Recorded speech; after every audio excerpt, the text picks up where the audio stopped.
Okay, let's do this.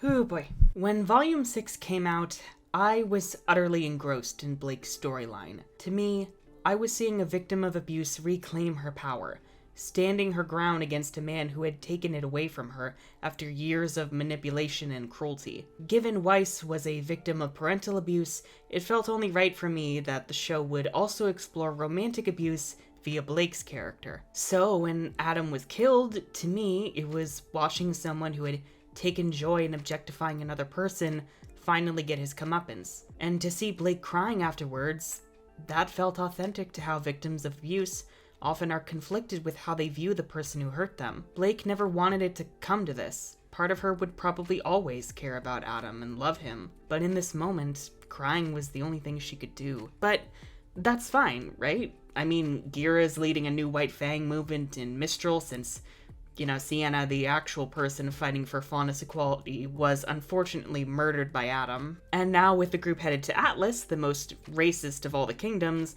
Blake's sure to help start up a new movement there too.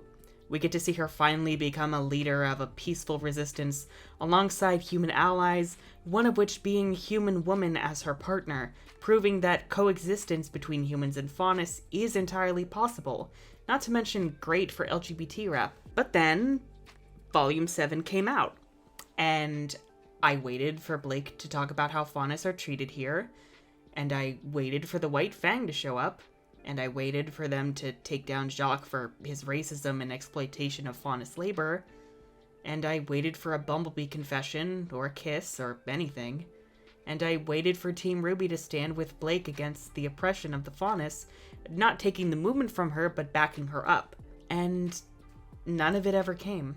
But that's fine, right? Because, it's just, the show knows what it's doing. Obviously, they wouldn't just abandon all of that in the kingdom where the White Fang is needed the most. Would they? That they probably had no choice but to axe it because of time. Yeah, that's it. Lack of time. Because the volume structure is so tight and they probably aren't being given many resources by corporate. I mean, it's not like RWBY is so popular that it could probably afford to upscale to full seasons to explore everything in depth or take more time, right? So what you just sat through was my reasoning for why the show just dropped the White Fang stuff like a hot potato. The abuse angle they pushed resonated with me, as did the promise of LGBT rep, and it was enough for me, coupled with my own biases and privileges as a white NB, to give the show the benefit of the doubt for a while. But it never deserved that. Not when it had already made such horrific mistakes from day one. The other day I decided to throw up a tweet about some video ideas I had, and one of which involved how they handled the White Fang subplot. So I asked viewers of color to share their perspectives and hot takes about how RWBY talks about racism, discrimination, and forms of protest, and I'm embarrassed I missed so much, and that I had not asked that sooner. So today we're going to be going in depth with the problems of the show's depictions of these topics. As a content warning, we will be discussing racism, discrimination, protest, and real-world matters like police brutality, the media's portrayal of the Black Lives Matter movement, the government crushing of the Black Panther Party, and microaggressions against marginalized people, to name a few. We will also be discussing the abuse angle they went for with Blake and Adam, of course, so if you are not up to handling any of that, it probably would be best for you to dip out now. But I implore you, if you are not a person of color, please watch this through to the end. And after this, talk to the people of color who have watched the show and listen to any problems they might have with it. Don't get defensive, don't take it as an insult to your character, and if you're uncomfortable, then power through, because our comfort is not the priority. Our priority is doing right by the people who've legitimately been harmed by the way the show has mishandled these topics. If you could listen to me talk about the LGBT rep in the show and about my issues with Lucky Charms, then I ask you to give the same respect to the people of color whose message I am bringing you.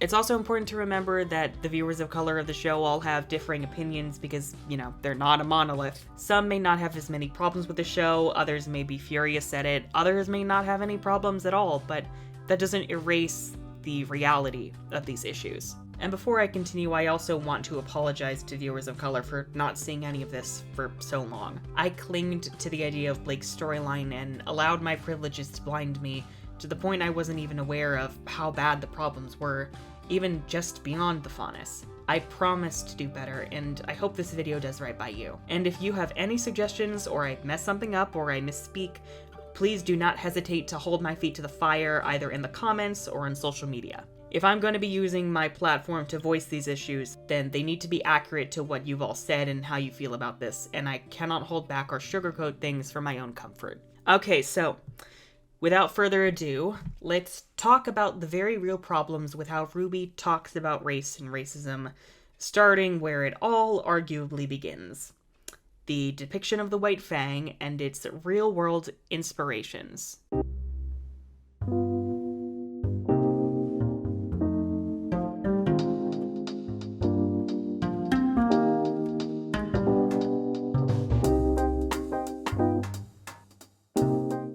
Now, a big debate that always gets brought up is what the faunus and the White Fang are stand-ins for. At the bare minimum, it is a storyline about being oppressed for who you are, and the show's intention is to display how standing against that oppression can lead to violence that changes who you are. A take which requires a complete understanding of bigotry, systems of oppression, and the different forms of protest, all with as much nuance as humanly possible. And ideally, you would want someone with first-hand experience writing all of this, or someone who has at least done enough research and spoken to marginalized people for their experiences in order to tackle the subject with the required accuracy and grace. I've talked before about the importance of representation on my channel, but I will do so again here. It is important that we see ourselves reflected in the media we consume, because media is a reflection of our world. We relate to the characters, their stories inspire us, and we feel a little bit less alone. I mean, isn't that why we all flocked to RWBY to begin with? Something about the story, the characters, drew us in and made us feel heard, made us feel seen,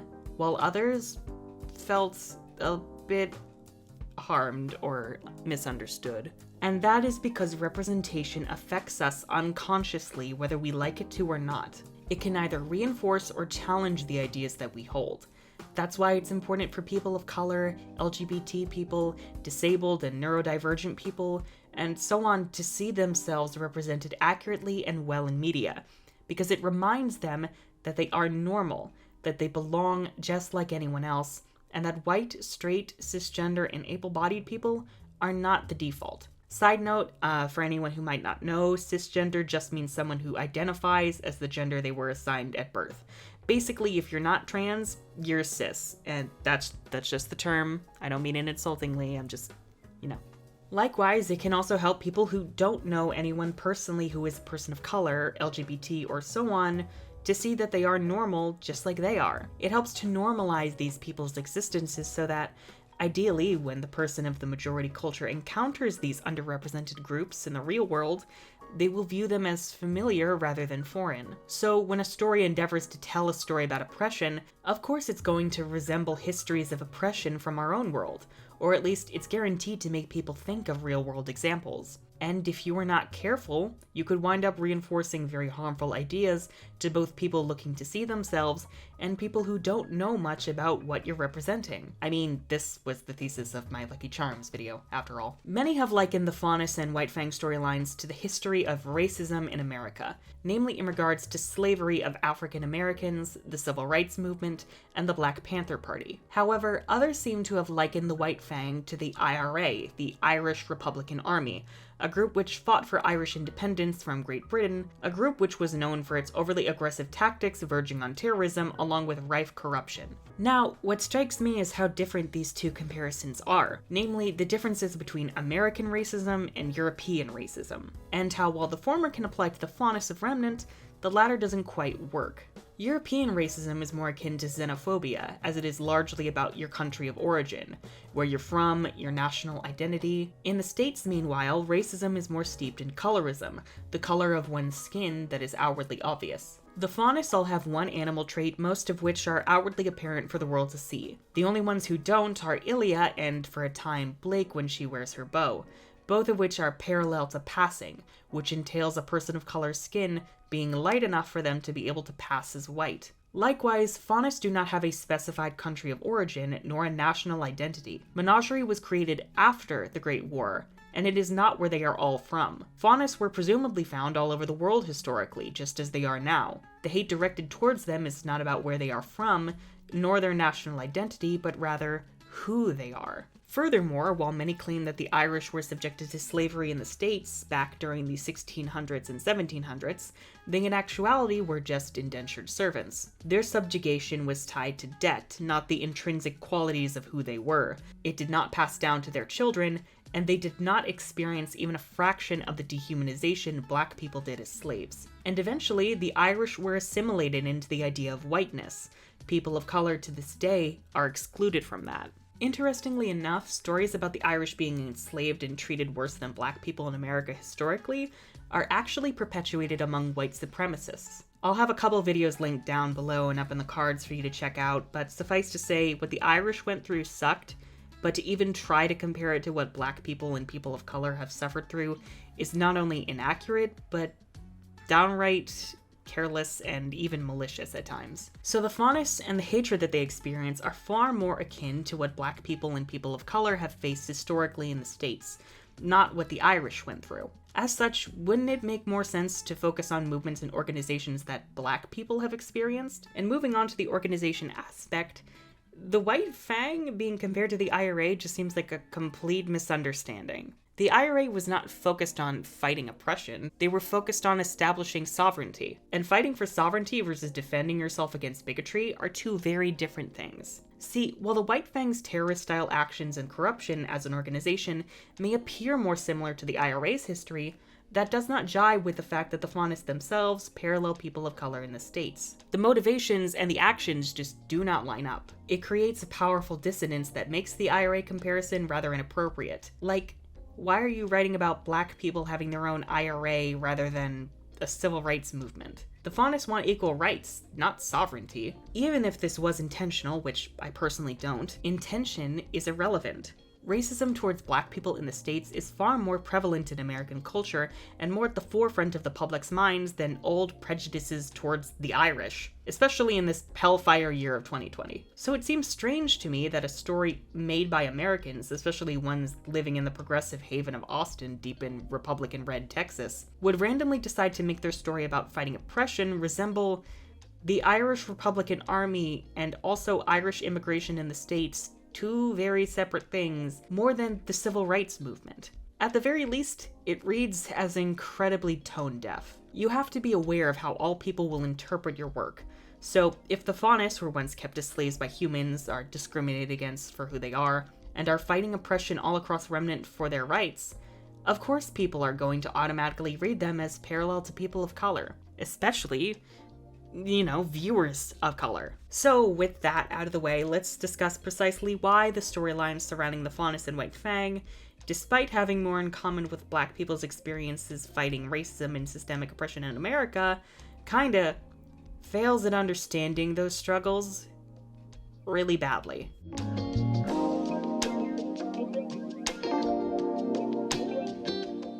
Fighting oppression is never a black and white issue.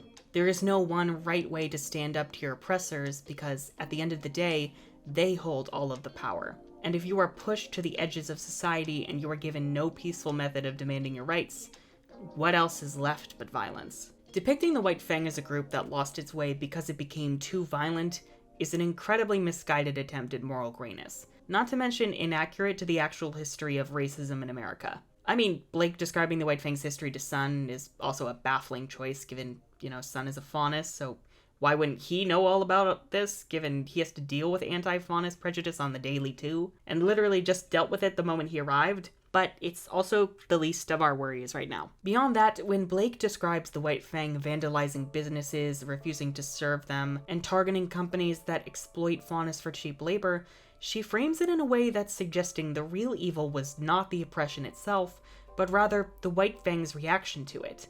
Or, at the very least, they are somehow equivalent evils. And the worst part was, it was working. We were being treated like equals, but not out of respect, out of fear. It is a subtle message that if you do not fight your oppressors in the correct, morally appropriate way, then they are no longer the ones in the wrong. you are. This is the case for any action taken against racism on Remnant. It's one thing to not believe in violent forms of protest or revolution, but painting them as the real bad guys, or equivalent bad guys to the racists, is not even overly simplistic, but flat out wrong, and also gross. It takes away the focus from the fact that the real root of the problem is, you know, the people forcing them to violently protest. Boiled down to its essentials, the White Fang are basically what the media frames Black Lives Matter as well as the historic framing of the Black Panther Party, a radical group that is threatening our safety and that is disrupting the status quo by demanding that the marginalized group now become the oppressors. When in reality, it's literally just saying, hey, the lives of Black people and people of color matter, please stop killing them. And when that request is refused and people's lives are at stake, of course they're going to stand up for themselves, and of course it is going to get violent. But you know what? The oppressors made it violent to begin with, by fucking killing them. If someone was trying to hurt or kill you, would you just stand there and let it happen? No, you would fight back to protect yourself. And if it resulted in your attacker's death, are you then guilty of murder? Absolutely not. It was self-defense. The root of the problem is on the attacker, not the victim. So why are we not viewing the real oppression against marginalized people this way? Why are we treating them like the bad guys for defending themselves as they see fit? And why are we overly focused on them as a problem when the real problem is the racist system that is hurting them? Why is Blake and Team RWBY's focus directed at the White Fang during the Beacon arc? Why are the Belladonnas focused on fighting Adam's faction in volumes 4 and 5? Why are we always so quick to point the finger at the resistance, but we are never focused on the systemic problems that made them act that way to begin with? It's almost as if our attention is being directed away from the racist kingdoms that target the faunus. It's almost as if we're giving them a pass and saying they aren't as racist anymore, so the White Fang are just going overboard. Why isn't there a racist anti-faunus group like the KKK on Remnant if the situation is so bad? Why aren't they the villains instead of the White Fang? Why aren't they villains alongside the racist kingdoms? Why doesn't Salem throw her weight behind them and other racist politicians to propagate racism to divide the people? You know, instead of making the people trying to help their communities be the villains. Of all the stories you could choose to write about, why did you make the people fighting against oppression the villains? You didn't have to. No one made you do that. Now I can already hear one of the things you might be saying. They're just saying violent protest is wrong. Peaceful protesting is always the way to go. That's what the Belladonnas are preaching. But let me ask you, are they? Or is this show just telling you that's what they're for? Because let me tell you, peaceful protest is not just yelling at violent protesters to stop what they're doing and then calling the police on them. It is not sitting and waiting for your oppressors to just hand equal rights to you. Because 9 times out of 10, that is going to result in your oppressors massacring you and getting away with it. They will not grant you your rights out of the goodness of their hearts eventually, and it is foolish to think that's how it's going to work.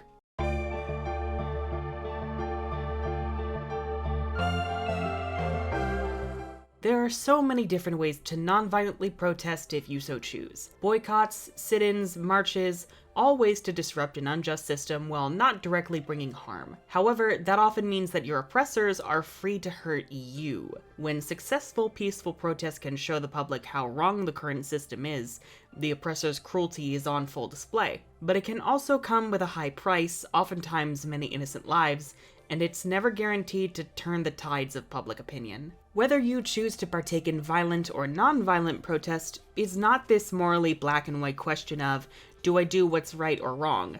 People who peacefully protest generally don't look down on those resorting to violent tactics, but it should be noted that those not suffering from discrimination will often preach about peaceful protest from the sidelines because it's what sounds right and comfortable to them. And, yeah, I'm very guilty of that one. Now, this sounds like it would be interesting to explore in RWBY, with Sienna and Adam leading the White Fang in violent protests and securing successes in progress, and the Belladonnas trying to preach peaceful protest as the best course of action, and just letting these methods coexist. In fact, pitting them against each other works out great for the oppressive kingdoms, because it means the people they're subjugating are too busy fighting each other to fix the actual problem. We've already talked about how the show fucked up with depicting the White Fang broadly, But let's go into how specifically it fucked up for each major character associated with the group, beginning with the Belladonnas. The Belladonnas are meant to be all about peaceful protest, right? So, where's the proof they've been doing that? We never actually see or hear about the kinds of protest Gira has engaged in as leader of the White Fang. Instead, we only see the Belladonnas in present day, lounging around their estate and menagerie far away from the rest of the world's problems. Gira has essentially given up the fight and left the job to Sienna, convinced the Faunus of Remnant would rather engage in a violent revolution. But maybe that's because Gira was just never a peaceful protester. Peaceful protest is not a passive action, it is entirely active, requiring intense organization, and can take decades to achieve its goal. And if we're going to be talking about the merits of different kinds of protest, we need to see the characters actively attempting such actions, and their wide array of results, which includes risking imprisonment, being the victim of racist violence, or even being killed by police. But we don't. We don't see any of that. I'm pretty sure the only mention of peaceful protest is in Blake's exposition dump at the end of Volume 1. I was at the front of every rally. I took part in every boycott, and I actually thought we were making a difference. But I was just a youthful optimist. And that's not great. Instead, we get the Belladonnas just talking about peacefully protesting and telling everyone that attacking humans is wrong, with no real substantive alternative to fight for equality and justice. What do you want to do, Gira? Do you want to boycott Mistral businesses? Do you want to do a march? What is your method for demonstration? Where is your plan? And it's important to mention that peaceful protest is not to show how noble you are. The entire point is for onlookers to witness the horror of how your oppressors treat you, and hopefully realize for themselves how unjust the system is. Much of it is unfortunately out of your control, and while it is powerful, it does not guarantee results like direct action and violent protest can. Peace bred complacency, an acceptance of our place in the world. I will not allow humanity to push us down without pushing them back.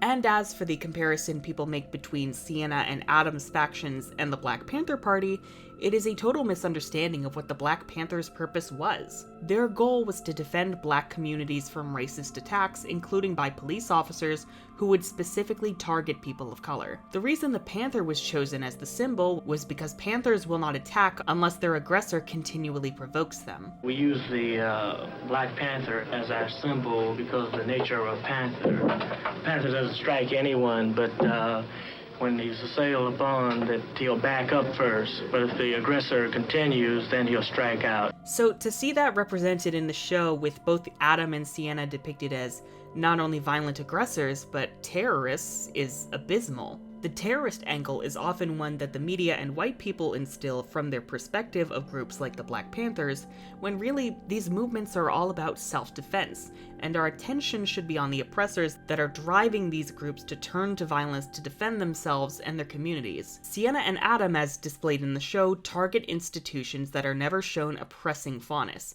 We're told they do, but because this all happens off-screen, and because the framing never puts the oppressors in the role of antagonists, the story is always telling you that Sienna and Adam are overly aggressive and they're the bad guys. They are shown as the aggressors, which does not fit with the Black Panther comparison at all. And we already talked about why trying to compare the White Fang to the IRA doesn't make sense, given the Faunus themselves are more akin to people of color, so what ensues is a confusing, jumbled mess with some really unfortunate, harmful implications. There's no question that the Panthers were provocative, but there's also no question that law enforcement exaggerated the threat they posed and overreacted. FBI Director J. Edgar Hoover today asserted that the Black Panthers represent the greatest internal threat to the nation. Hoover said the Panthers have perpetrated numerous assaults on police and have engaged in violent confrontations throughout the country. When Hoover identified the Black Panther Party as the #1 threat to the national security of the United States at a time when they're fighting in Vietnam, of course that was crazy, but it was politically very effective. And it says to law enforcement at the local level, we can take the gloves off now. We don't have to respect the civil liberties, and we can go after them with everything we got. Some of you may be familiar with the Black Panther Party. For those of you who are not, it was an organization that started in 1966 in Oakland, California, as an effort to prevent the police brutality and murder of Black people. But it also organized around a range of other issues that were affecting the black community, like health care and housing and full employment and fairness in the courts. They wanted blacks to be tried by juries of their peers because to that point they were being tried by all whites.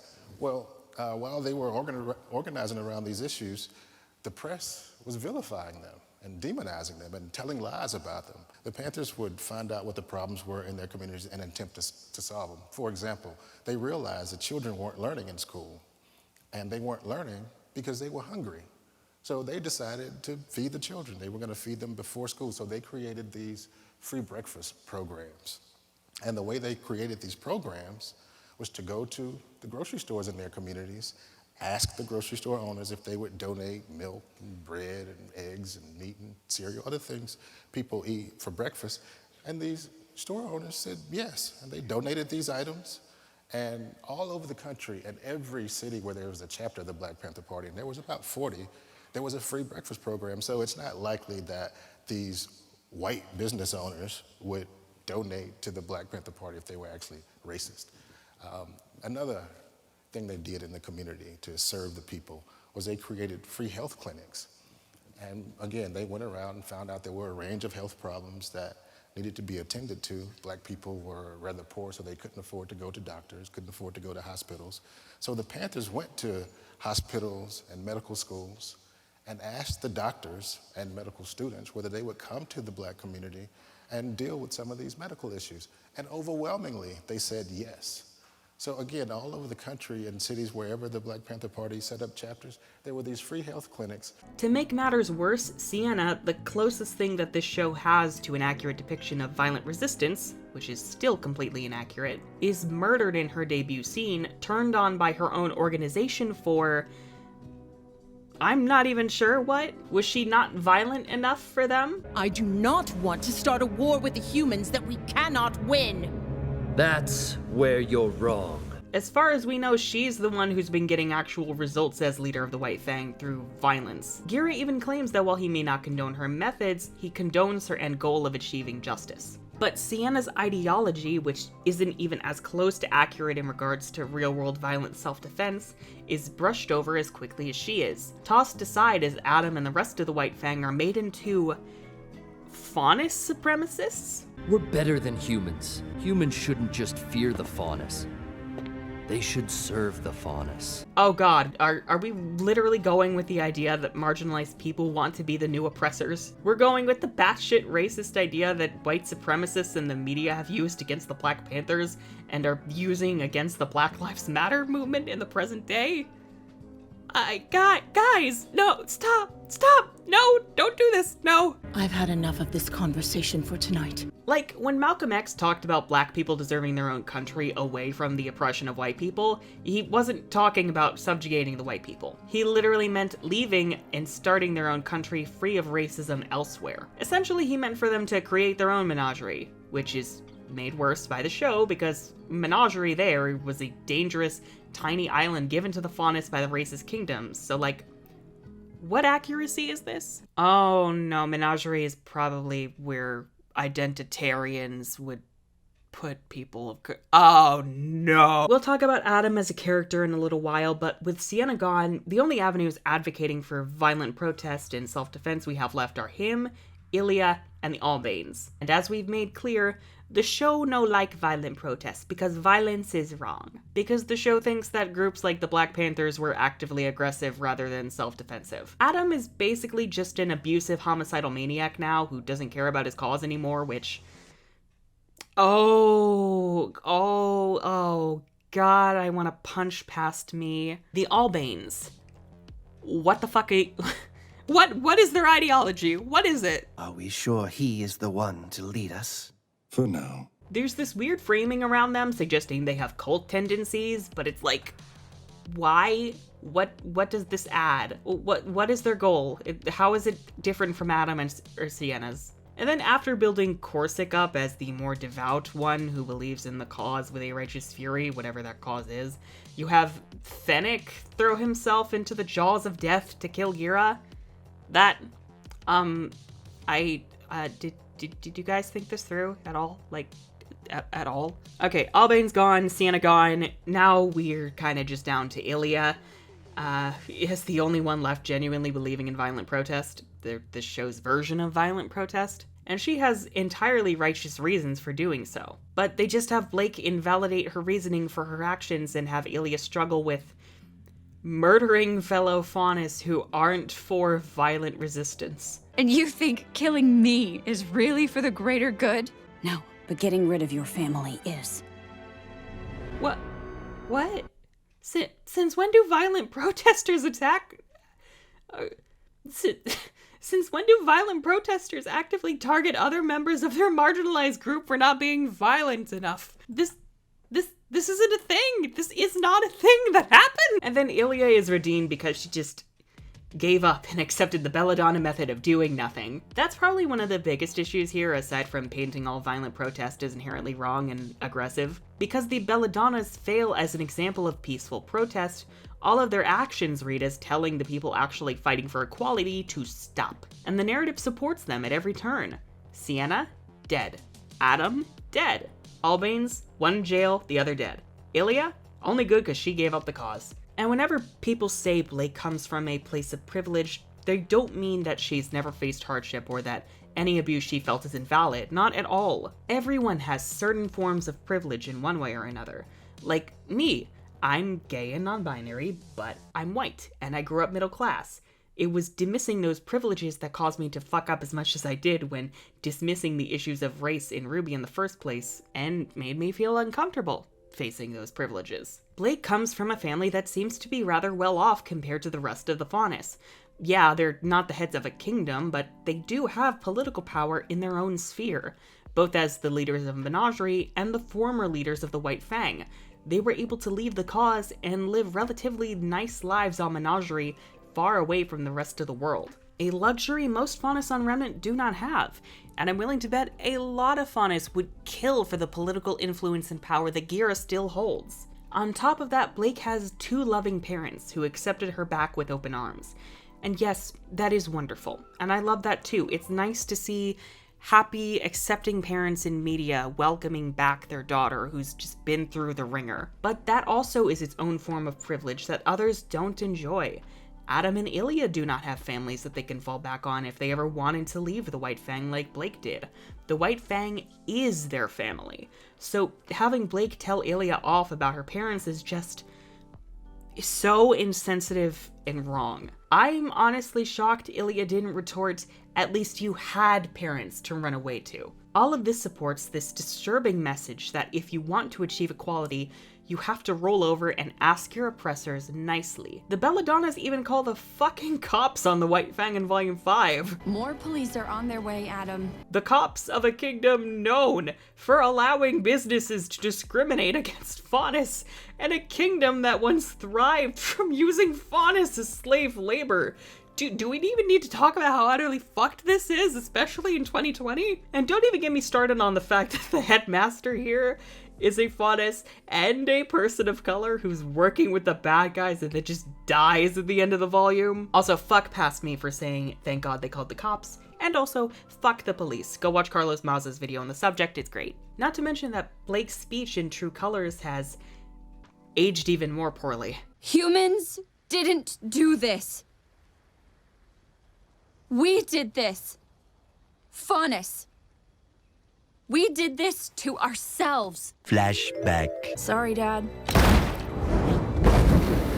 End of flashback. We're just as capable of hate and violence as the humans. I've had enough of this conversation for tonight. By saying the Faunus have no one to blame but themselves for what's happened, the story is essentially putting all of the burden onto the oppressed people rather than their oppressors. It is saying that the Faunus are at fault for not wanting to throw themselves into harm's way to defend a kingdom historically known for exploiting and mistreating them from an organization that's meant to fight that same oppression. It's basically saying, hey you, go risk your life to ask your oppressors nicely for your rights while also fighting your own people. And what we have now, post Volume 5, is no one shown fighting for equality. The violent protesters are all either dead, jailed, or converted, and the peaceful protesters are never shown actually protesting. We're told Gira is leading a new movement with Ilias help and Mistral, but we have no precedence to believe that actually means doing anything beyond just yelling at violent protesters to knock it off and get off the lawn. Blake was really the only avenue left to actually show forms of peaceful protest in the show, and oh, I'm getting angry. Well, angrier, but before we do that, let's talk about something that might annoy some peeps. Adam. Oh god.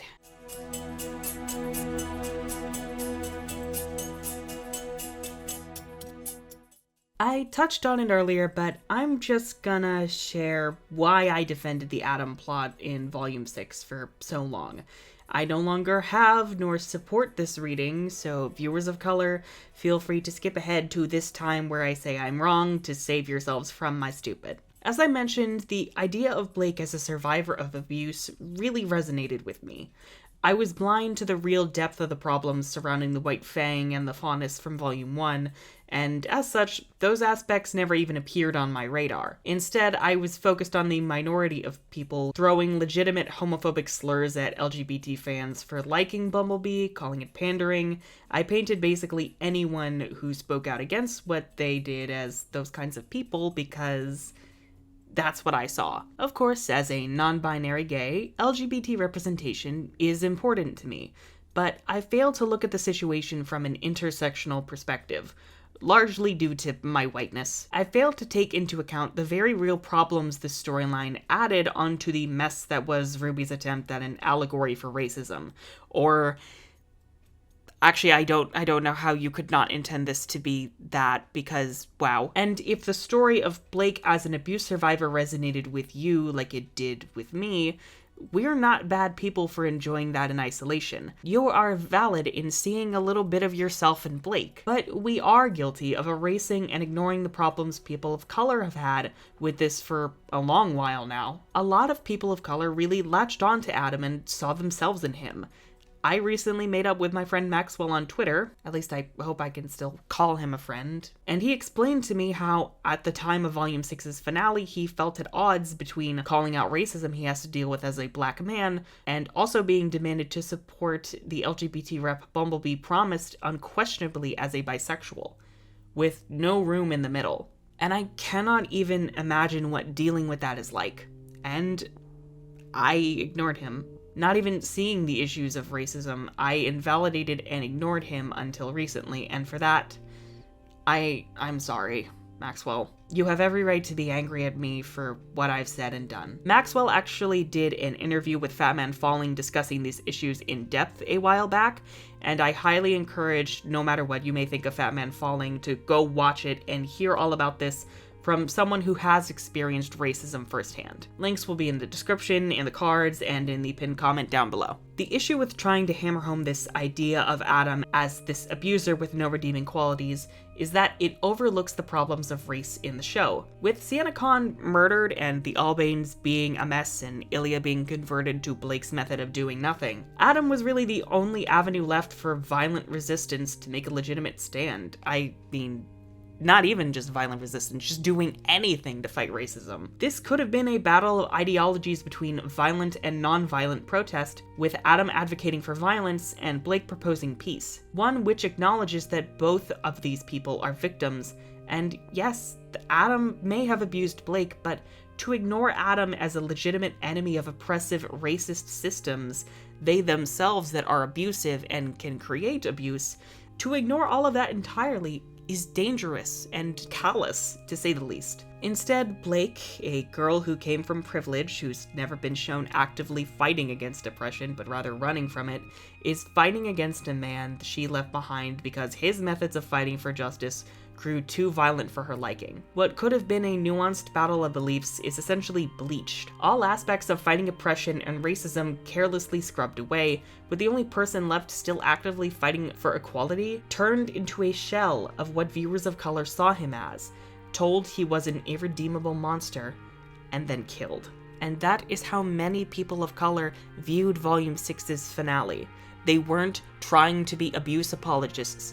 This is what they saw. And we have no right to tell them that they were invalid. Not with everything we've already pointed out in this video. Okay, so we have established that hammering home the abuse storyline winds up with bad implications for the theme of fighting racism in the show's universe. But for people like me, who Blake's story of overcoming Adam's abuse really resonated with, how do you reconcile these two conflicting images, if at all? Well, you don't have to, but if you really do want to keep that angle, there are several routes. But the important thing is to always remember nuance. I will share one such idea with you that my dumb white self concocted because I am a lunatic. Now for this to work, we need to fix all the aforementioned problems with the White Fang. They're not the villains. Sienna is not portrayed as a villain who's in the wrong for relying on violent forms of protest and resistance. She does not die, and the White Fang in general is more accurately parallel to the Black Panther Party than the IRA, meaning they are primarily focused on serving their communities and using self-defense against the kingdoms and humans. With that all out of the way, the abuse and injustice Adam has suffered at the hands of the humans can still cause him to have a need for control over everything around him, resulting in him sometimes gaslighting and manipulating Blake without realizing it. Blake runs away, but whenever they encounter each other again, Adam is not, and I repeat, not the monster that Blake views him as. The framing here is incredibly important, because you want to keep Adam from being boiled down to someone who doesn't care at all about his cause, but you also don't want Blake to be in the wrong for not wanting to trust or be around him after what he's done to her. Oh yeah, this also means Adam, doesn't really have a body count, or if he does, it's all self-defense. He doesn't, get off on killing people. That's very important to point out. Essentially, Adam needs to come to grips with what his past has done to him and strive to do better for himself, while also remaining dedicated to the cause of equality, not fauna supremacy. And Blake needs a moment to confront him over what he's done, and be allowed to not forgive him. Adam can continue taking care of himself and trying to make up for how he's acted, but Blake is not obligated to forgive him or invite him back into her life. As for how Yang fits into all of this, I'm not entirely sure, given I would ideally just nix Adam slicing off Yang's arm as a whole. Recently I was thinking maybe escalating Ironwood's forces being a little bit, a little too indulgent in police brutality, like raiding White Fang complexes and rallies and protests. And maybe one of the paladins goes after Blake and Yang loses her arm that way. But as I said, there are so many different routes you can take, but you need to be careful and aware of all the different interpretations people can read from this. I sincerely want to apologize for my past views and words about Adam's character, specifically in my old video all about Adam's character following Volume 6, which I have since deleted. Thank you, Maxwell, for telling me that was the best thing to do. In my hyperfixation on the abuse storyline, and the version of the story I held so far that I projected onto the show, I ignored and erased the very real harm that the way Adam was treated did to viewers of color, especially Maxwell. I propagated the idea he never truly cared about his cause that he was fighting for, but he did care about the rights of the faunus, and as a victim of an unjust system, he did not deserve to be twisted into something more monstrous than what drove him there. No oppressed person deserves that. This just does not happen in life, and it says a lot about, culture, writers, fans, that we continually enjoy these storylines where victims of oppression are morphed into these villains trying to get vengeance. Why? Why do we create and consume these stories that just are not true to life? That put the victims of oppression in the role of the antagonist, and rarely, if ever, give equal attention to the people who put them there in the first place. There's an Avatar The Last Airbender meta going around that helped me articulate my feelings regarding Adam. Basically, the meta doesn't claim that Hama, the bloodbender in Avatar, isn't a villain in the story. She is. Rather, the problem with writing her as a villain at all. Obviously, every bit of the story is a choice by the author. And so the problem lies in the choice to craft a minority character who has everything ripped away by colonists, and then becomes so consumed with vengeance that she goes crazy, then they pronounce her evil, and then she gets locked up again. It's a choice to twist the victim into the new villain, to the extent that we come away hating her more than the original perpetrators, rather than setting her on a path of growth and healing. I can't erase my callous behavior, but I can try to make up for it. and I promise I will, and I hope this video is a good start. I, along with a lot of defenders of the storyline, often argued from a place of believing that the show's depiction of the White Fang wasn't all that bad. We mistakenly believed Blake would be shown fighting for equality and justice in Volume 7 with Yang by her side as her partner. Great for both LGBT representation and anti-racism, but that was all in our heads. We fell for the idea of all of this, and the reality is so broken and damaging that we need to wake up and call this out for what it is. Does Yang ever ask about what Blake goes through because of being a Faunus? Did Blake ever sit down and tell her about the White Fang like she did with Sun back in Volume 1? Do Blake and Yang ever engage in peaceful protest together in solidarity? No, no, and no.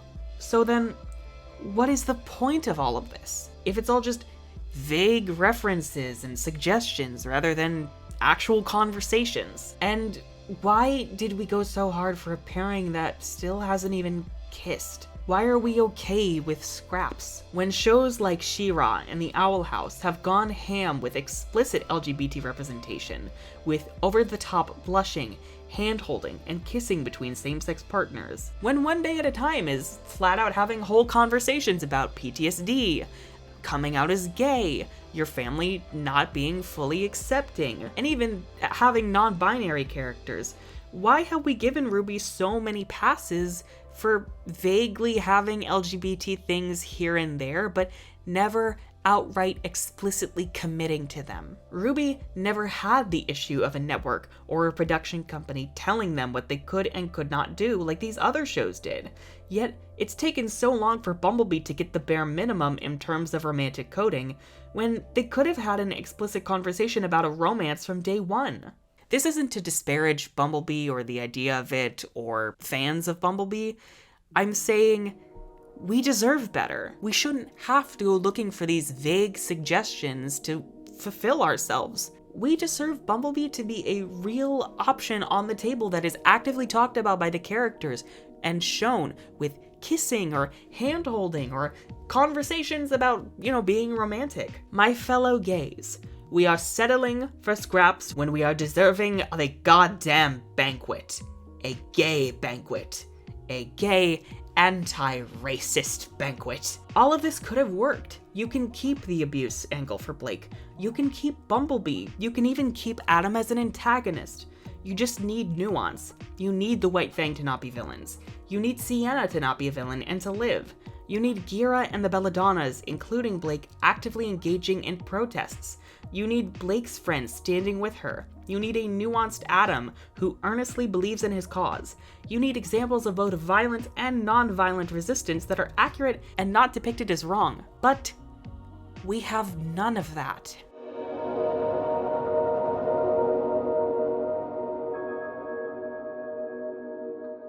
Going into Volume 7, I had my hopes high they would do right by the Faunus storyline, only to be woefully disappointed.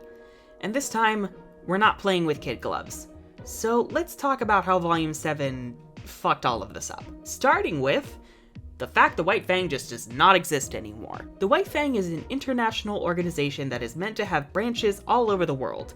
Their headquarters is near Mistral, one of the more racist kingdoms on Remnant. You're telling me this organization doesn't have a branch in Mantle? In the Kingdom of Atlas? Where Faunus discrimination and exploitation is at its absolute worst, where the military is quick to quash any form of protest or action against authority, where the Schnee Dust Company is free to subject Faunus labor to terrible working conditions and garbage wages, essentially using them as slave labor. Not only does the White Fang just not exist anymore, any storylines about race or how the Faunus are treated are entirely abandoned for a purely class-focused storyline. To the show's credit, I liked the themes of classism, but it forgets that a huge part of classism is how marginalized people are systemically disadvantaged and subjected to poverty through racism. The most we get is Drunk Man in the premiere throwing a slur at Blake and Weiss tossing him in the dumpster.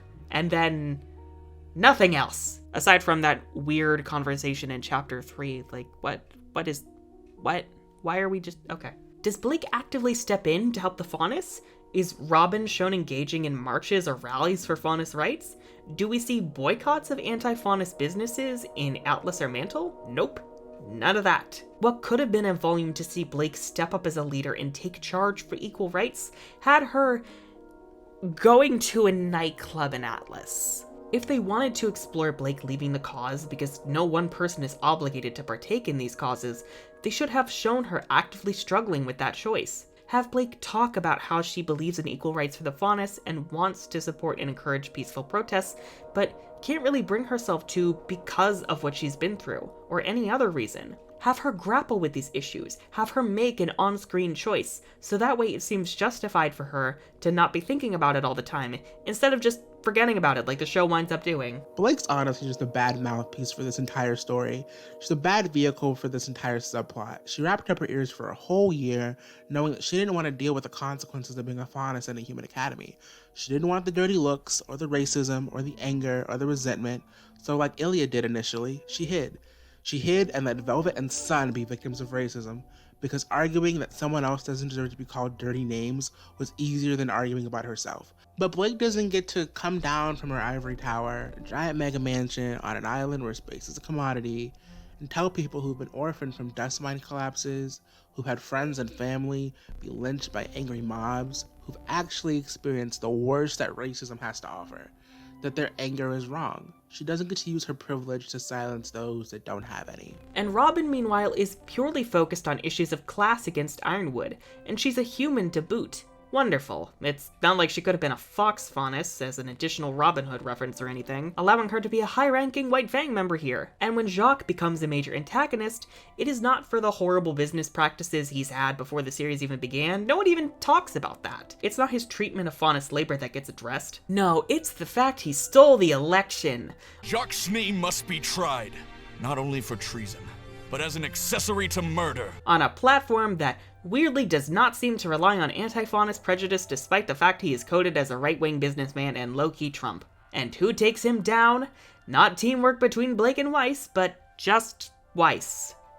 Great, that's exactly what people of color wanted. Marrow's character also has so many problems, one of which being the fact the show never addresses any kind of prejudice he experiences as a faunus. We get mentions of it when Robin talks to him in Chapter 6, which we'll get to the problems there in a bit. But the other Aesop's picking on him all the time, Ironwood telling Clover not to bring Marrow with them to patrol Mantle in Chapter 4, is it because he's the rookie or because he's a faunus?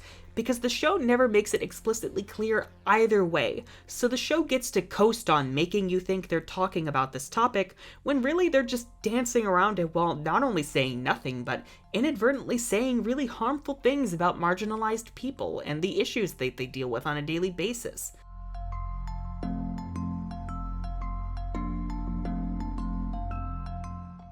The concept of the faunus itself is fundamentally problematic. People of color have historically been called animals and savages by racists who try to paint them as subhuman, so making the marginalized people of Remnant into people with actual animal traits is questionable, to say the least. I mean, it can work as a deconstruction of the idea that racists propagate, but let's be real, with everything described thus far, does it really seem like the show can handle that? Not only that, but the fact characters make jokes about faunus depending on the type of animal they are, itself carries really racist undertones. Like, literally all of the cat jokes they do with Blake, luring her around with a laser pointer, making her love boxes, making her love fish, all of these are this world's equivalent to stereotypes racists have towards people of color, the type of food they like, and their behavior. Like, having Robin as a supposed ally, but then calling Marrow Wags is just...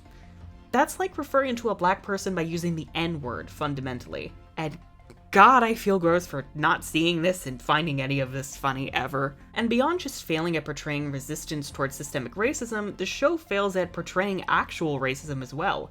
And this is a problem that many people have had no issue discussing, myself included, which kind of says a lot about priorities about people like me, and I just, oh my god. But the racism in RWBY is almost always shown as just bullying during the Beacon arc. The real microaggressions like the animal-themed jokes towards faunus are framed as cute and harmless, when they're really probably one of the best examples of anti-faunus racism in the show. Just unintentionally. And systemic injustice? I'll forget that. No examples of faunus getting screwed on housing, being refused service, or even being targeted by police in Vale, so it's just like, what? Like, yeah, we see one bar with a no faunus sign in Mistral and a couple of those signs in Mantle in the background, but they're never a big focus and, in the background. And again, one shop in Mistral, a tiny bar. Okay. I now understand racism as a system, as a deeply embedded system, a system that our country was founded on and that all our institutions were created out of. And every institution reinforces this system.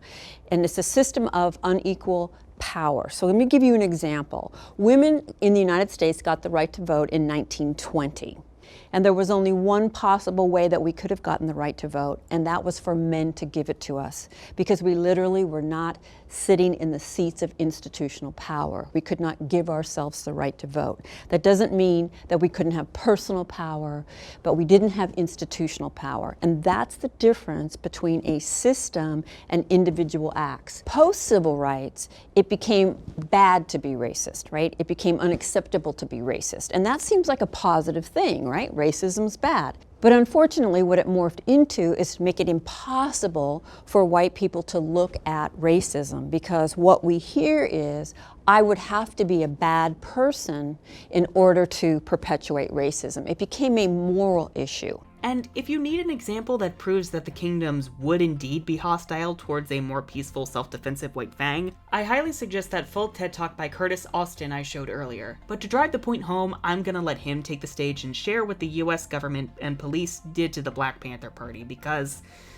it's disgusting. I have to give the biggest warning here. I want you to listen to what Curtis describes, but if you genuinely cannot handle graphic descriptions of police violence and murder, especially if you're a person of color who has to deal with this reality on a daily basis, please feel free to skip to this time. Okay, it's about to start. One of the people who was very, very good at pulling individuals, white and others, into the Black Panther Party orbit was a guy by the name of Fred Hampton. Fred Hampton was the leader of the Chicago chapter of the Black Panther Party. And he was a very eloquent speaker, and he was very persuasive. Fred Hampton could persuade people that there was actual injustice.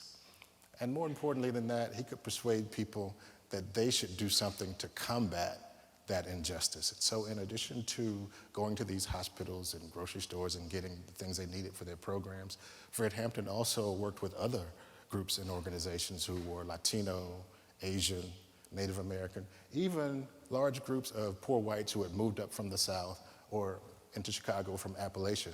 They would work with these organizations and set up the same kinds of programs in their communities.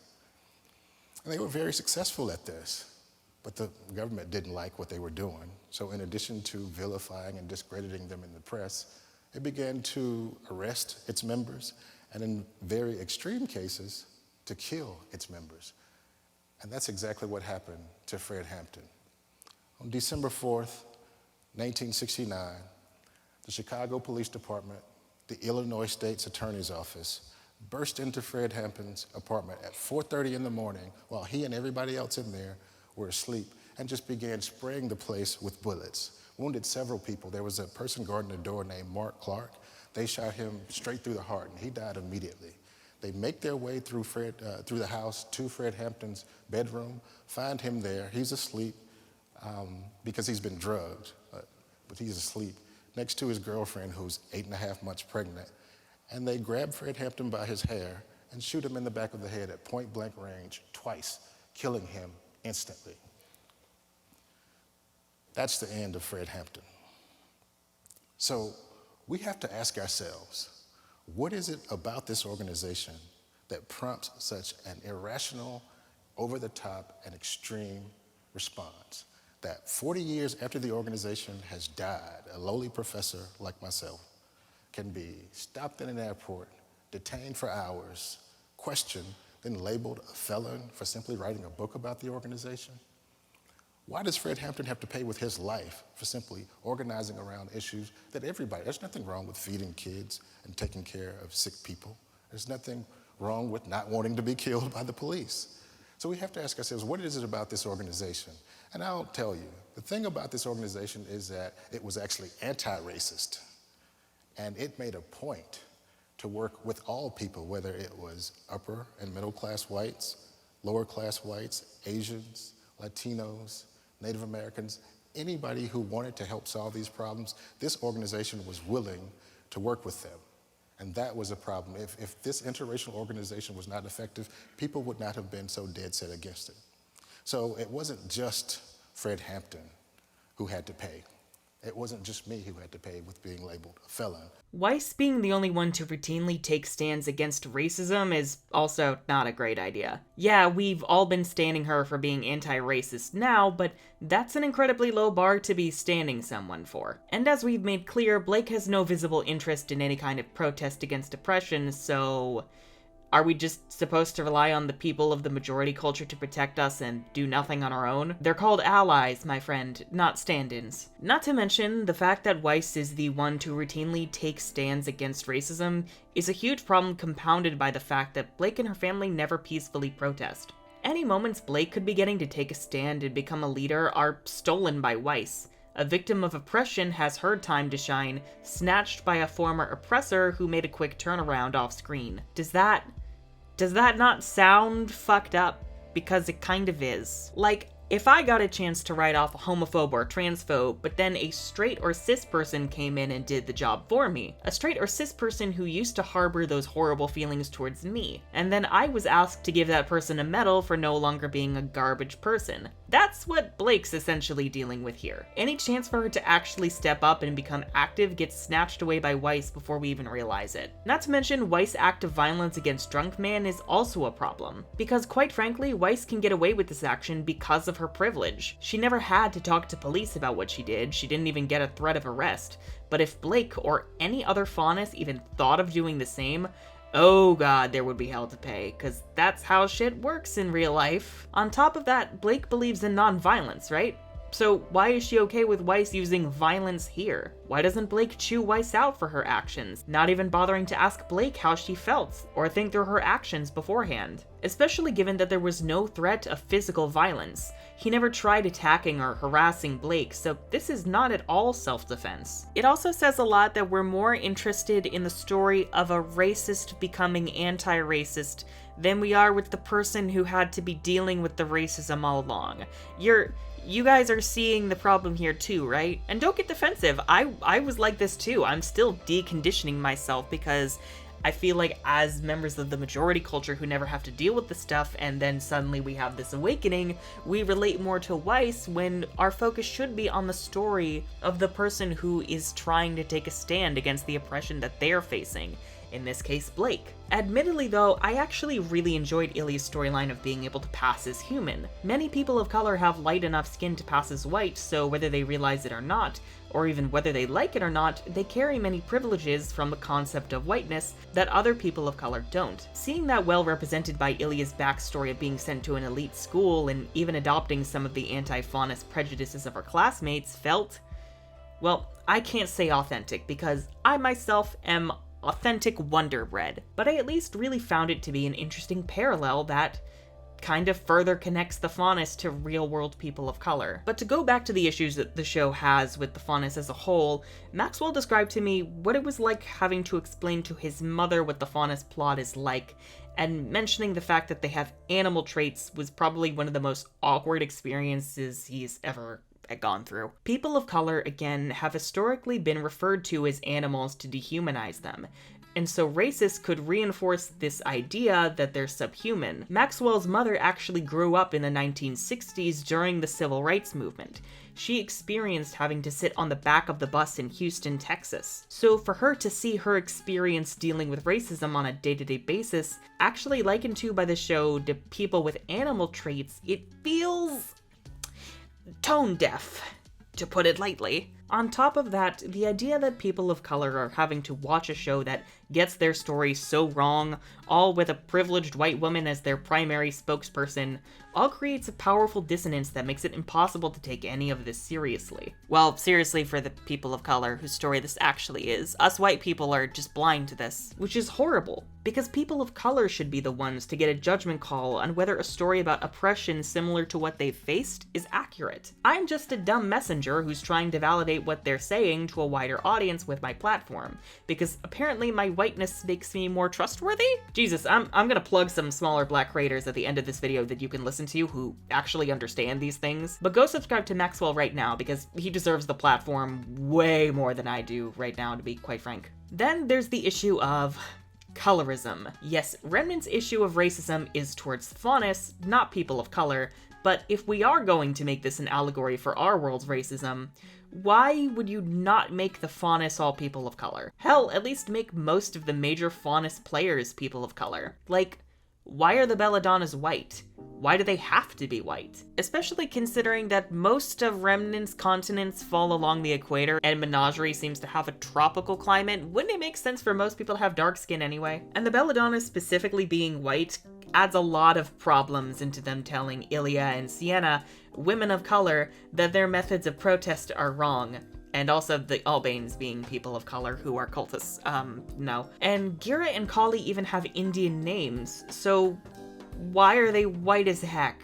Even beyond that, the fact that all of Team RWBY is white is not only problematic, but bizarre. Again, Vale is on the equator, so should not everyone from Vale be dark-skinned naturally? And to make matters worse, when Team RWBY is fighting the Aesops, who are essentially the cops, it means you basically have the protagonists as white characters fighting authority, with the cops here all as people of color.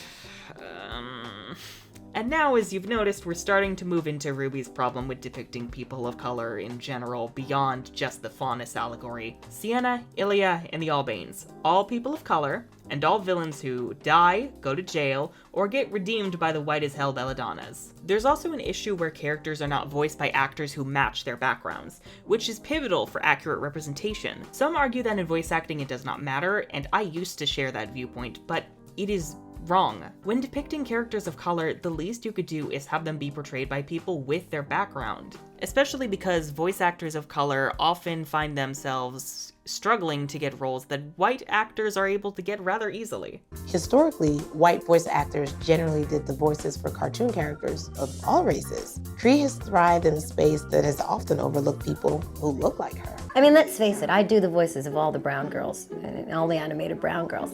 There still ain't that many. Like, imagine with me if Coco's voice cast was all white. Do you think you could call it true to Mexican culture then? I love when people of color come up to me and say, you don't know what it meant to me to see myself in a cartoon. I got one little black girl that I get to see that looks like me. Thank you so much. Oh, I get off on that, it's great. Which actually segues into our first example, and one my friend Blake on Twitter, hi Blake, mentioned to me quite a long time ago, and I dismissed it because I was a dumbass. Why is Maria not voiced by a Mexican voice actress? Her character is steeped in references to the Day of the Dead, La Dia de los Muertos, a holiday that is native to Mexico, and her design is filled with calaveras, which is the literal term for the skulls used during the Day of the Dead celebration. That's literally what her last name is. Also, on a petty note on Blake's behalf, why is Maria's color scheme and design so drab? You based her on a holiday filled with vibrant colors, and you gave her blues that are murky and awashed with grays. I thought color was important to this show, so why is everything so dull? Oh, and even more plugs. If you want a show that does Latinx representation correctly, I really recommend One Day at a Time. I finished the whole show in like a week, and it rekindled my will to live. They're saying I only got in because I'm Cuban. An award for being Cuban? Finally! I don't care if Spanish does not exist in Remnant. If you have characters with Australian and English accents... If it happened to Coco, it can happen to anyone. Afraid it comes with a price though, love. And this world can be literally anything you want because it's fantasy. Maria can speak casual Spanish, because speaking Spanish is a huge part of how Latinx people embrace their culture. Like, every episode of One Day at a Time has all the family members using Spanish words and phrases constantly, and it's really endearing, and it makes me realize just how white Maria is written. Like, she's basically just a white woman in Mexican garb. Can we agree that if there is a God, it's gender neutral, not a he or a she? No! God is a man! If it were a woman, there would be less problems. Then you've got Yang, Tai Yang, and Sun, all who have Chinese names, and Sun is even based on a Chinese story. But rather than them being depicted as Chinese or perhaps mixed, they're all voiced by white people. Chinese culture isn't really depicted as part of their aesthetics, and in the cases of Yang and Tai, their appearances seem more Caucasian than Chinese. In these cases, the Chinese names appear to have been appropriated rather than part of who they all are. There's also this argument around Sun Sun and Neptune being whitewashed, as pointed out by Crimson over on Twitter. Admittedly, I did not see it initially, but their skin tones have indeed been lightened in recent volumes. Volume 6 at the latest. To the point Sun at least could pass for white, which is not good. His last name is Wukong, and he's based on the Monkey King from Chinese mythology with the same literal name. Why would he not be Chinese rather than white? And I can vouch as a Winx Club fan that even slightly lightening a character of color skin and trying to reason it away as part of the color palette or the lighting or any artistic stuff is just beyond wrong. Then we've got Pietro, who I really liked as representation of a disabled person of color, until it was pointed out to me how screwed up it is that when he decided to build a daughter for himself, he chose to make her white. Like, why? Why is the ideal child this Geppetto wants a white girl? We already have a fair-skinned ginger in Nora, so why couldn't Penny have been a person of color from the start? Is white just a default? A robot or android like Penny can have any skin color you want precisely because it's artificial, and it's meant to resemble a living person because, as RWBY points out, Penny is a living thing, unlike the cold gray Elysian Nights. So, in whatever case, a lifelike robot would probably look like its creators or resemble the culture the creators inhabit. So then, why wouldn't Pietro make a black android? Why was his go-to to make her white? Because that was a conscious choice in universe. I will say this as many times as I must, white is not the default. And Flint.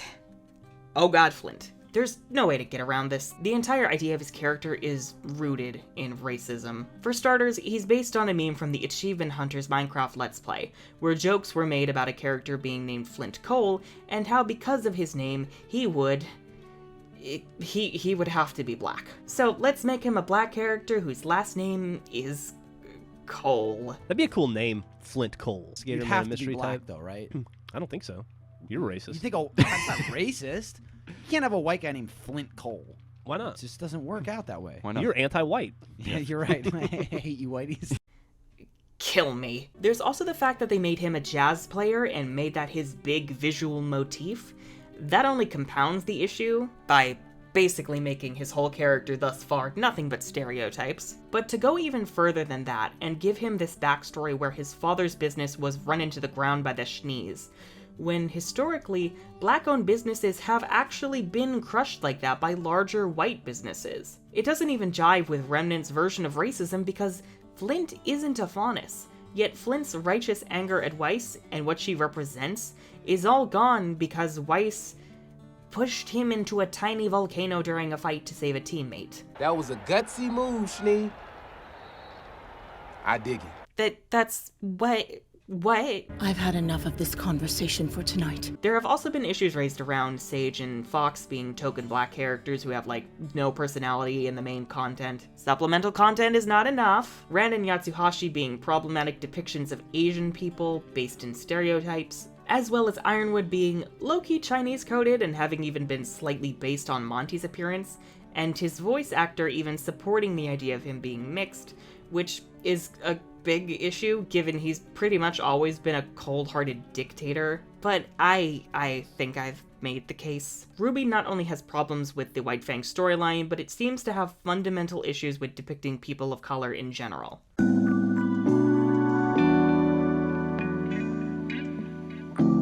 RWBY is rife with issues, as we've made abundantly clear. In its attempt to try and build a fantastical equivalent to our world's bigotry, it stumbled, revealing many biases of the creators that I doubt they even realized they had. The way people of color are portrayed, the lack of accurate casting when it comes to characters of color, and everything involving the White Fang, it kind of made me very angry at myself for missing all of this for years. And the thing is, RWBY does have the potential to do better, and I think that's why so many of us felt suckered by it. Hell, Celtic Phoenix basically set the standard for rewriting the show because people were that bothered. A trend which I continued, inadvertently wallowing in the existing problems of the show without realizing it. And I know many of us were head over heels for Bumblebee as representation, when really, it's nowhere near the level that we deserve, and used to distract from bigger issues regarding race in the show. We could have had an interesting battle of ideas about the different forms of protest. We could have kept Adam and Blake's abusive relationship. We could have kept Bumblebee. We could have had it all, had the show even bothered tackling any of this with even slightly more nuance than violence bad, ask your oppressors nicely for rights. I really cannot apologize enough for looking all of this over for so long, and I hope I've done right by viewers of color who've expressed these grievances and had their words ignored by people like me, comfortable in our privileges and blind to issues that may not affect us, but have harmed many people and propagated dangerous ideas. I'm gonna have links down in the description so that you can donate directly to Black Lives Matter, along with any other charities helping people of color that I can find. Please donate whatever you can and share it around, because we need to do better as allies in the fight against racism and bigotry. Okay, so as I mentioned earlier, I'm gonna go ahead and plug some Black and POC creators for you to enjoy, primarily smaller ones, or ones I just really enjoy, both in the RWBY fandom and just discussing media in general. Firstly, there's Arnold. Well, I mean, he's the biggest reactor in the community. I mean, you all already watch him, but go watch him more. Okay, now, we also have Maxwell, of course, who's done some panel videos and reviews for all things RWBY related, and even covered the recent controversy regarding the She-Ra panel. That was a trip. That was wild. Next up, Emerald Star Productions, who's actually been a Twitter pal of mine for a long while now, so I feel like, why not? He's actually been making a web series called The New Romantics that I've actually yet to check out because I'm terrible with this stuff. But it means a lot to him, and it seems like a fun thing to have on in the background. Plus it's gay, so like, you know. Natsu Uhicha is a reaction YouTuber who's been getting into RWBY, and as of the time of writing this, he seems to be near the end of Volume 4. And let's be real, finding new RWBY reactors never gets old, especially when it comes to Volume 3. And a more recent creator I've seen around is David the Human. I vibe with the use of human, yes. Who's actually a musician who reacts to certain RWBY songs and gives his thoughts and analysis. Now, beyond the RWBY community, there's also Laron Reedus, who creates video essays about films, including a deep dive into the Scream trilogy. And next are my two personal favorites, Jesse from Bowties and Books, who is actually a non-binary Black booktuber. And the reason I recommend them, aside from their wonderful personality, is that they don't sugarcoat their opinions when it comes to writing and representation in books. If a book has terrible rep, they're gonna shred it. And even if it does have good rep, if the writing isn't up to snuff, Jesse will let you know. And finally, Melina Pendulum, who analyzes media and recently did a video about the issue of colorism in comics, and also is a co-host on the It's Lit series alongside Lindsay Ellis. If any of y'all have suggestions on marginalized creators to check out, suggest them down in the comments or send their content my way on Twitter. Now, can the show make up for this going forward? Honestly, I don't think so. The damage of the first 7 volumes is already done. The White Fang plot was a goddamn train wreck that was abandoned like Mountain Glen. Characters of color have either been sidelined, stereotyped, demonized, pacified, or killed, and so many of these problems just seem baked into the show's identity at this point. Really, only a full-on reboot could allow for a fresh start, and even then, I think it's clear a more diverse team would need to handle this, one that knows and understands these issues firsthand. Does all of this mean I think RWBY are terrible people? Honestly, I don't know. I don't know any of them personally. And to be quite frank, I feel I've often been so busy trying to defend Miles and Carrie from people accusing them of tarnishing Monty's vision that I never realized that's not the big issue to be had at all. My opinions of most of RWBY have radically changed since I started working on this video, but further exploring that would only distract from what actually matters in this video. Besides, these issues were still present when Monty was around, after all. On top of that, the hateum I've always felt targeted the show too much and often criticized RWBY from the right. It has too many gay characters, it's too political, Rooster Teeth is just a bunch of SJWs, when really, RWBY needs to be criticized from the left. What we have is a show that fails at representing people of color and their struggles in fighting racism, that doesn't understand how to write oppression, that teases exploration of real-world topics only to dance over them, that's too hesitant to outright confirm Bumblebee and even give us same-sex kisses. Saffron and Tara never kissed, for the record, even on the cheek, which is a crime. And that rushes its employees to get a new volume out every year to maximize returns, even during a pandemic. A company which, if it were to unionize, I feel would probably go the Toei route of having a company union if the law still allowed for that in the States. For explanation, a company union is basically a union that is owned and operated by the company, instead of, a union that's its own entity, owned and operated by workers, which is like the whole point of being able to negotiate. Bomberguy's video often gets flack within parts of the community, and I feel I have contributed to those narratives with my past defenses of RWBY from right-wing criticisms. Really, what Bomberguy is popularizing is criticizing RWBY from the left, and going forward I want to try to do the same, because so far I've been giving the show passes when it flat out did not deserve them. And the Lucky Charms debacle absolutely should have been my tipping point. I mean, you were all willing to listen to me when I talked about the merits and issues of the LGBT rep in the show, so now all I'm asking is for you to listen to me as the messenger of people of color's problems that they've had for even longer than I had mine. For the record, I actually gave Bomberguy's video a full watch with an open mind, as much as I initially did not want to, but I highly recommend y'all check it out because it's actually really, really good, really solid work. Like, honestly, I never really realized how separated Monty's work was from Miles and Carrie, or the fact that, like, Monty would plan the fights and then Miles and Carrie would connect them instead of writing the story and then putting in the fights. I don't know, it just... Really, I can only think of a few things to help ameliorate the situation specifically regarding the issues around race. 1. Do better with representing characters of color going forward and how they are treated. 2. Have voice casting that matches characters' backgrounds, cast people of color to portray Faunus, and recast characters who currently don't have voice actors matching their characters' backgrounds. Does that mean most of the characters like Blake, Yang, Ty, and so on would probably get new voices as a result? Yes, and it likely won't happen, and it probably would be very jarring for most people because this is what they know. But if we're going to be honest with ourselves, it needs to happen if we're true to what we believe in. We cannot preach about caring about representation if we let things like this slide. 3. Going forward, show active peaceful protest against Faunus prejudice. Don't talk about it, show it. Have characters be actively anti-racist, and make it clear that the kingdoms are the problem for perpetuating unjust systems. No more calling the cops, please. And no more Belladonna standing around yelling at violent protesters for being too loud, and let Blake take charge. This is her battle, the others are just there to back her up. Oh, and please, just either stop being cowards, and either give us Bumblebee, or stop. If Owl House, a Disney show, can give us Amity blushing and stumbling over her words all the time around Luce, and asking her to grom, which is their version of prom, all in just one season, you could have given us even more with Bumblebee back in Volume 2 if you really wanted to, and you know it.